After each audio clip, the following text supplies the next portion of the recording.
Step by step. Your honour, ఈ case అద్దంలాగా ఎంతో స్పష్టంగా ఎంతో క్లియర్గా ఉంది. హత్య జరిగిన చోట హంతకుడి వేలిముద్రలు, సోనియా రాసిచ్చిన స్టేట్మెంట్, ఆదిత్య ప్రసాద్ హంతకుడని నేరస్తుడని రుజువు చేయడానికి ఈ సాక్ష్యాలు సరిపోతాయి your honour. One more thing, Sonia చెప్పిన దాన్ని బట్టి ఆదిత్య ప్రసాద్కి లీలావతికి అక్రమ సంబంధం ఉండేది. పెళ్ళైన తర్వాత కూడా యువర్ ఆనర్ అతను ఈ సంబంధాన్ని కొనసాగించాడు. ఎనీవే, నేను చెప్పదలుచుకున్నది ఏమిటంటే ఆదిత్య బహుశా తనకి తెలియకుండానే సత్యని ప్రేమించుంటాడు. ఏ రోజైతే లీల మనసులోంచి అతన్ని తోసేసిందో ఆయన భరించలేకపోయాడు. హత్యకి 2 రోజుల క్రితం తాగిన మైకంలో తప్పకుండా నేను లీలావతికి బుద్ధి చెబుతానని అతను సోనియాతో చెప్పాడు. అనుకున్నట్టుగానే పథకం ప్రకారం లీలావతిని హత్య చేశాడు యువర్ ఆనర్. ఇలాంటి క్రూరమైన హంతకుడికి కఠిన శిక్ష విధించాలని కోర్టు వారిని సవినయంగా కోరుకుంటున్నాను. That's all your honour.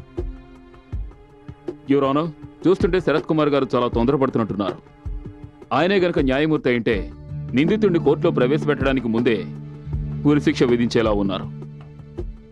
Your honour, నేను విచారించవలసిన సాక్షుల్ని ప్రవేశపెట్టడానికి ముందు ఆయన గారి సాక్షుల్నే కొన్ని ప్రశ్నలు అడగాలనుకుంటున్నాను. అందరికంటే ముందు మిస్సెస్ సోనియాని విచారించాలని కోరుకుంటున్నాను. యువర్ ఆనర్, మీకు ఆదిత్య ప్రసాద్ గారు ఎలా తెలుసు? నేను ఆదిత్య ఒకే యాడ్ ఏజెన్సీలో పనిచేస్తున్నాం. ఐఎమ్ సారీ, పని చేసేవాళ్ళం. బట్ నేను తెలుసుకున్నది ఏమిటంటే మీరు కావాలనే ఆ యాడ్ ఏజెన్సీని వదిలేశారు. I am right? రైట్. అందుకు కారణం కూడా ఉంది. లీలావతితో చనువు ఏర్పడిన తర్వాత తనకి నా గురించి లేనిపోనివన్నీ చెప్పడం మొదలుపెట్టారు. లీలావతి అతని మాటలు నమ్మి కంపెనీ షేర్స్ మొత్తం కొనుక్కున్నాక నన్ను అక్కడి నుంచి పంపించేశారు. ఓ, అయితే మీకు లీలావతి ఎప్పటి నుంచి తెలుసు? ఆవిడ మా యాడ్ ఏజెన్సీకి ఎప్పటి నుంచి రావడం మొదలుపెట్టారో అప్పటి నుంచి. ఆవిడ గారి భర్త మిస్టర్ రమేష్ నారాయణ. నేను మిమ్మల్ని అడిగింది మిస్టర్ రమేష్ నారాయణ గురించి. ఆయన్ని జూలై 6న హత్య చేశారు.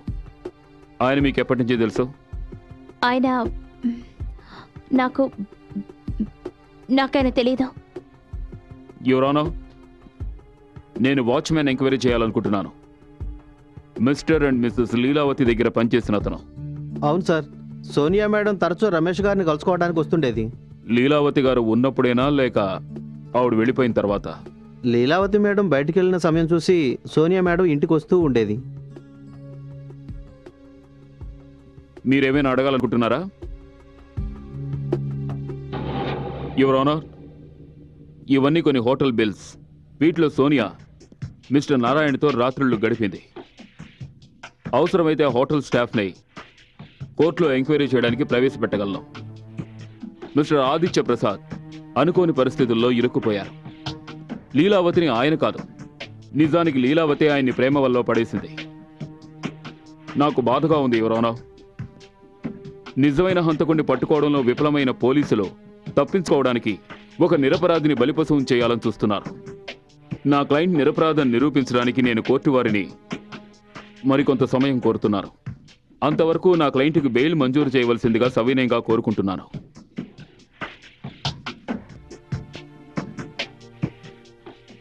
Bail is granted. వచ్చే వాయిదా రోజున నేను నీతో కలిసి కోర్టుకు రాలేను.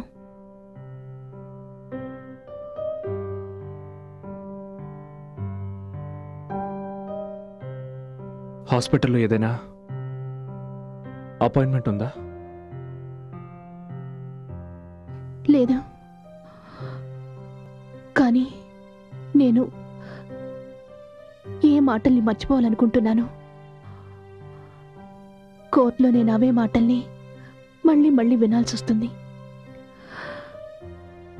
I just can't bear it.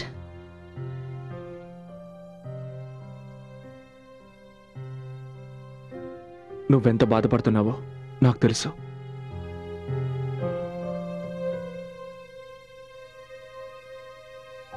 కానీ అక్కడ నువ్వు లేకుండా నేను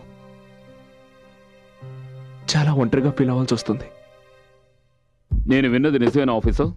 మీరు మిస్టర్ ఆదిత్య వాళ్ళ ఆఫీస్కి అతనికి వార్నింగ్ ఇవ్వడానికి వెళ్ళారట? నేను కేవలం ఆయన హెచ్చరించడానికి వెళ్ళాను. దేని గురించి? లీలావతి గురించి. రమేష్ నారాయణ మర్డర్ కేసుని నేను ఇన్వెస్టిగేషన్ చేసేటప్పుడు లీలావతి క్యారెక్టర్ నాకు బాగా అర్థమైంది. లీల తన స్వార్థం కోసం ఇతరులతో అక్రమ సంబంధం పెట్టుకుని తన పని పూర్తవగానే వాళ్ళని వదిలించుకునేది. అంటే మీరు మిస్టర్ ఆదిత్య దగ్గరికి లీలావతి పని పూర్తయిన వెంటనే తన భర్తను వదిలించుకున్నట్టే మిమ్మల్ని వదిలించుకుంటుందని చెప్పడానికి వెళ్ళారు. ఆమె రైట్? చూడండి, ఏ విషయమైనా ప్రూవ్ కాకుండా నేను దాని గురించి కామెంట్ చేయను. కానీ నాకు ఒక అనుమానం ఉండేది, లీల ఆదిత్యకు ఏదో ఒక విషయంలో నష్టం కలిగిస్తుందని. Thank you officer.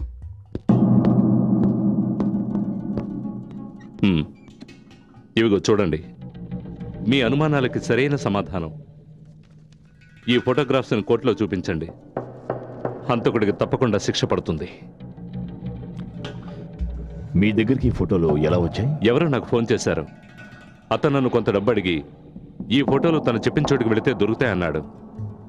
ఇంతకీ ఈ ఫోటోగ్రాఫ్స్ మీకు ఎక్కడ దొరికాయి? నా ఉద్దేశం లీలావతిని హత్య చేసిన వాడు ఉరికంబం ఎక్కాలన్నదే. అందుకోసం నా నుంచి ఏ సహాయం కావాలన్నా చేయడానికి నేను సిద్ధం. యువర్ ఆనర్, ఈ ఫోటోలు ఆ రోజు రాత్రి తీసినవే, అంటే లీలావతి హత్య జరిగిన రోజు రాత్రి తీసినవే. యువర్ ఆనర్, మీరు ఒకసారి ఈ ఫోటోలను గమనించారంటే ఈ ఫోటోల్లో డేట్ అండ్ టైం రెండు ప్రింట్ అయ్యాయి. వీటిని బట్టి ఒక విషయం అర్థమవుతోంది యువర్ ఆనర్. హత్య జరగడానికి అరగంట ముందు హంతకుడు ఆ ఇంట్లోనే అక్కడే ఉన్నాడు. బట్ యువర్ ఆనర్, హంతకుడు తనకేమీ తెలియదని పోలీసుల్ని చట్టాన్ని నమ్మించడానికి ప్రయత్నిస్తున్నాడు, మూర్ఖులు చేయాలని చూస్తున్నాడు. కాబట్టి లీలావతిని ఇతనే హత్య చేశాడు. That's all your honour, that's all. Mister Aditya, మీరేమైనా చెప్పదలుచుకుంటే చెప్పొచ్చు.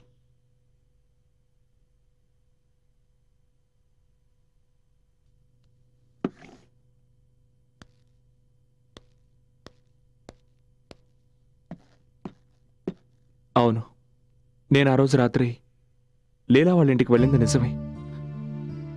కానీ అంతకు మించిన నిజం ఏమిటంటే నేను లీలాని హత్య చేయలేదు. ఏ రోజైతే లీలా హత్య జరిగిందో ఆ రాత్రి నేనేదో కొంచెం మాట్లాడాలి. This is what love and affection. నేను తలుచుకుంటే నీ భార్య బిడ్డని కూడా నీ నుంచి నేను వేరు చేయగలను. Shut up! Get out of my house! ఇంతకు మించి ఆ రోజు రాత్రి మా ఇద్దరి మధ్య ఏమీ జరగలేదు. లీలా హత్య ఎవరు చేశారో కూడా నాకు నిజంగా తెలియదు. కానీ ఖచ్చితంగా ఒకటి మాత్రం చెప్పగలను, నన్నెవరో ఇరికించాలని ప్రయత్నిస్తున్నారు. అబద్ధం చెప్తున్నాడు యువర్ ఆనర్, ఇతను అబద్ధం చెప్తున్నాడు. అబద్ధాలు చెప్పి చట్టం కళ్ళకి గంతలు కట్టాలని చూస్తున్నాడు. I object your honour. Sarath Kumar గారు నా క్లయింట్ని సరిగ్గా మాట్లాడడానికి కూడా అవకాశం ఇవ్వడం లేదు. ఆయన చూపించిన సాక్ష్యాలు నమ్మశక్యంగా లేవు.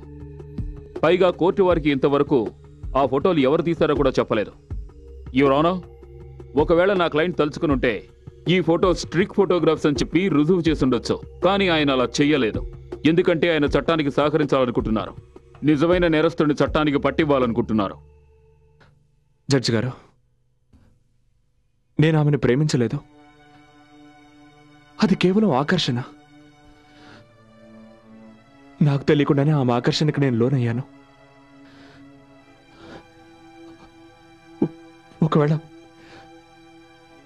ఒకవేళ తను నా జీవితంలోకి రాకపోయి ఉంటే బహుశా నేను ఆ రోజు రాత్రి నేను ఆ ఇంటికి వెళ్ళుండేవాడిని కాదు. అలాగే నేను ఆ భార్యతో ఈ విషయం గురించి దాచేవాడిని కాదు. జడ్జి గారు, ఒకవేళ నేను దోషినై ఉంటే అది కేవలం నా భార్య దృష్టిలోనే. అయినా మీరు నాకు శిక్ష విధించాలంటే విధించండి జడ్జి గారు. నేను ఏ రోజు చట్టవిరుద్ధంగా ప్రవర్తించలేదు. నిజంగా ఎవరిని హత్య చెయ్యలేదు. సార్, నేను జైలుకి వెళ్ళి నా భార్య బిడ్డలకి దూరంగా ఉండలేను sir. I love them. I love you.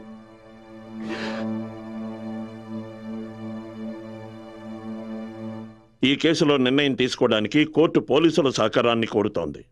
అందుకని వచ్చే వాయిదా రోజున ఖచ్చితంగా ఆ ఫోటోగ్రాఫర్ని న్యాయస్థానంలో హాజరుపరచవలసిందిగా ఆదేశిస్తున్నాను.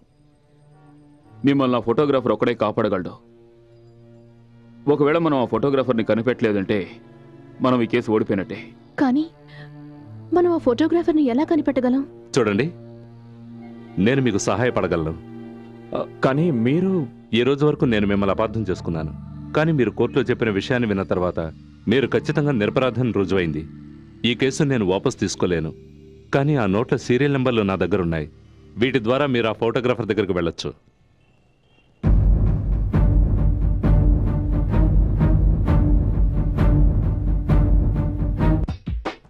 ఇక్కడికి అతను నన్ను డబ్బు తీసుకురమ్మన్నాడు. ఆ డబ్బు తీసుకుని ఈ ఫోటోగ్రాఫ్స్ ఇచ్చాడు. కానీ ఇది చాలా పెద్ద మార్కెట్ కదా, అతను ఎట్నుంచి వచ్చేది మనకెలా తెలుస్తుంది? ఈ ఏరియాలో చాలా ఫోటో స్టూడియోలు ఉన్నాయి. మనం ఒక్కొక్క స్టూడియోలోనూ అడుగుతూ వెళదాం. ఎక్కడైనా క్లూ దొరకచ్చు. సరే, అక్కడ ఓ షాప్ కనిపిస్తోంది, అక్కడ నుంచి స్టార్ట్ చేద్దాం.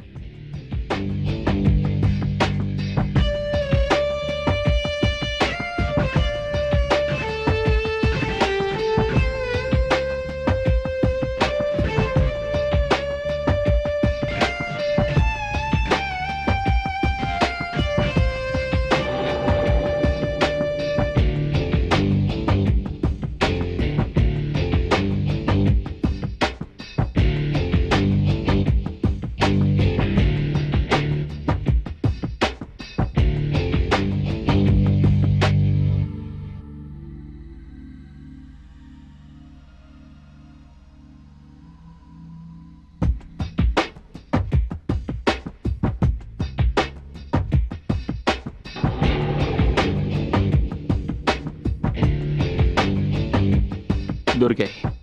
ఇవి అవే సీరియల్ నోట్లు. ఈ నోట్లు మీకు ఎలా దొరికాయి? ఎవరెవరో ఇస్తూ ఉంటారు, జ్ఞాపకం ఎలా ఉంటుంది సార్? అందుకే ఈ లిస్ట్ తీసుకుని మేము మీ దగ్గరికి వచ్చాం. ఇక నుంచి ఎవరైనా 100 రూపాయల నోట్లు తీసుకుని మీ దగ్గరకు వస్తే ఈ లిస్టు ఆ నెంబర్లు మ్యాచ్ అవుతున్నాయేమో చూడండి. ఒకవేళ మ్యాచ్ అయితే వెంటనే మాకు ఫోన్ చేసి చెప్పండి. అలాగే. చూడండి, మా నెంబర్స్ ఇందులో ఉన్నాయి. ఓకే, ఇప్పుడు అర్థమైంది సార్. నెంబర్లు మ్యాచ్ అవుతున్నాయి. బట్ మళ్ళీ అతను ఆ స్టూడియోకి రావాలి. ఆ స్టూడియో అతను మనకు ఫోన్ చేయాలి. మీరు చెప్పింది నిజమే.